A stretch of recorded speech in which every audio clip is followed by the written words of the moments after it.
नमस्कार।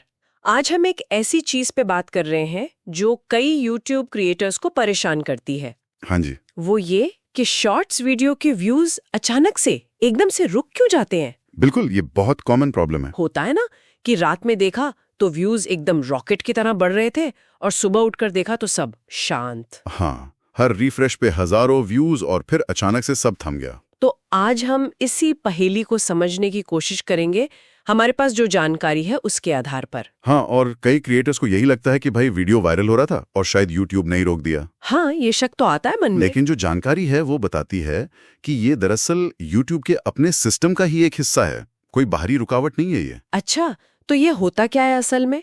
जानकारी में एक AI रिव्यू मोड का जिक्र है। जी, होता यह है कि जब कोई शॉर्ट वीडियो मतलब बहुत तेजी से व्यूज पकड़ता है, मान लीजिए कुछ ही घंटों में 10,000, 50,000 या शायद 1 लाख व्यूज आ गए, हाँ। तो यूट्यूब का एक ऑटोमेटेड सिस्टम मतलब AI वो एक्टिवेट हो जाता है। इसी को AI रिव्यू मोड कहा गया है। तो ये कोई गड़बड़ नहीं है, कोई बग नहीं? नहीं, ये बग नहीं है। ये एक तरह का आप समझ लीजिए चेक पॉइंट है, एक जरूरी पड़ाव है। अच्छा, चेक पॉइंट।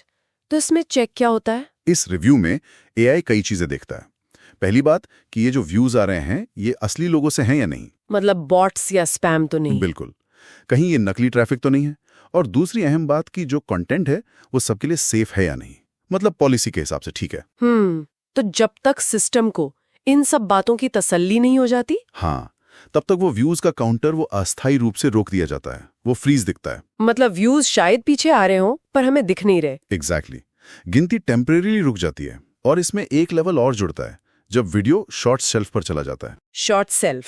हाँ जी। अच्छा, जब YouTube उसे और ज्यादा लोगों को दिखाना शुरू करता है। हाँ जी। जब वीडियो की रीच बहुत बढ़ जाती है, मतलब देश भर में या दुनिया भर में दिखने लगता है, तब क्या होता है? क्या ये प्रोसेस और लंबा हो जाता है? तब एक और मतलब ज्यादा गहरी सेकंड लेवल की जांच होती है, क्योंकि अब इम्पैक्ट बड़ा है ना। हाँ, बात तो सही है। तो YouTube फिर सिर्फ व्यूज ही नहीं बल्कि ऑडियो, वीडियो के अंदर क्या है, कैप्शन क्या लिखे हैं, यहाँ तक कि कमेंट्स को भी दोबारा से परखता है। ओहो, काफी डिटेल में चेकिंग होती है। जी, और इस दौरान भी व्यूज काउंटर रुका हुआ दिख सकता है। ये सब इसलिए ताकि प्लेटफॉर्म सेफ रहे। अच्छा, इसमें एक वैलिड व्यूज फिल्टरिंग की भी बात है। इसका क्या मतलब हुआ? इसका मतलब सीधा सा है कि YouTube सिर्फ असली मतलब वैलिड व्यूज ही गिनता है। जैसे अगर कोई एक ही फोन से बार बार वीडियो चला रहा है या बैकग्राउंड में लूप पे लगा दिया है। हाँ, कई लोग करते हैं ऐसा। तो ऐसे व्यूज को सिस्टम अक्सर काउंट नहीं करता। वो उन्हीं व्यूज को मानता है जो असली यूजर ने मतलब ध्यान से बिना स्किप किए देखे हों। लेकिन फिर भी सुबह उठकर व्यूज काउंटर को ऐसे जमा हुआ देखना, ये तो बड़ा डीमोटिवेटिंग लगता होगा क्रिएटर्स को। हाँ, निराशा तो होती है, ये स्वाभाविक है। लेकिन सोर्स मटेरियल एक अलग नजरिया देता है। क्या इसमें भी कुछ अच्छा हो सकता है? बिल्कुल। जानकारी ये कहती है कि ये फ्रीज होना जरूरी नहीं कि बुरी बात हो, बल्कि ये अक्सर एक अच्छा साइन भी हो सकता है। अच्छा, कैसे? जब YouTube की जांच पूरी हो जाती है और सिस्टम को लगता है कि सब ठीक है, मतलब कंटेंट ओरिजिनल है, नियमों के अंदर है, व्यूज भी असली हैं, हाँ, तो कई बार वही वीडियो जिसे रोका हुआ समझा जा रहा था, वो पहले से कहीं ज्यादा मतलब 10 गुना ज्यादा तेजी से आगे बढ़ सकता है। अरे वाह, 10 गुना?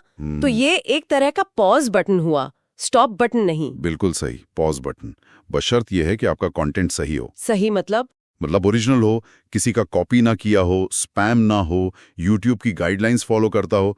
अगर ये सब है तो फिर इस प्रोसेस पर भरोसा रखना चाहिए। थोड़ा धैर्य रखना पड़ता है बस। धैर्य।